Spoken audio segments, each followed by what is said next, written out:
মানে কিছু পোলাপান আগের কাছে যা বলতে যে গুলি করেন না, আমরা ওখানে আপনার সাথে কথা বলবো বা ওখানে স্থানীয় লোক আছে। তারপরে ওখানে যাওয়ার পরে এক পর্যায়ে জায়গাতে ওরা মনে করছে যে হামলা দিব, তখন ফাঁকা গুলি ছাড়ে। এখানে আমরা ছাত্র থাকেন বা আরো কিছু না হয় আমরা গুলি করেন না, আমরা শান্তি করে। পরে এক পর্যায়ে কিছু লোক ওই বাইরে থেকে আমি কিছু জিনিসটা সামনে রাখতে হয় যাতে গোলাগুলি যাতে না লাগে।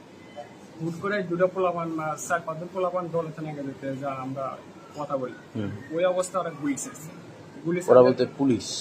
ওখানে আনসার একাডেমি ব্যাটালিয়ন পুলিশ, ভারতের পুলিশ আর ব্যাটালিয়ন। আপনি কোন জায়গায় ছিলেন? গাজীপুর? গাজীপুর চন্দ্রা। আপনি কোন গার্মেন্টসে কাজ করেন? অ্যাপেক্সে। আচ্ছা আচ্ছা, পরে পরে গুলি করছে? পরে ওখানে যখন গুলি করছে তখন গুলি করা অবস্থায় সামনে তখন পোলাপান সবাই দৌড় দিছে। আমি আবার দৌড় দেওয়ার সারতে না পারে ওখানে রাস্তার পাশে একটা গাড়ি ছিল, ব্রেকার গাড়ি। আপনার তো পায়ে গুলি লাগছে, দৌড় দিতে পারেন নাই? না।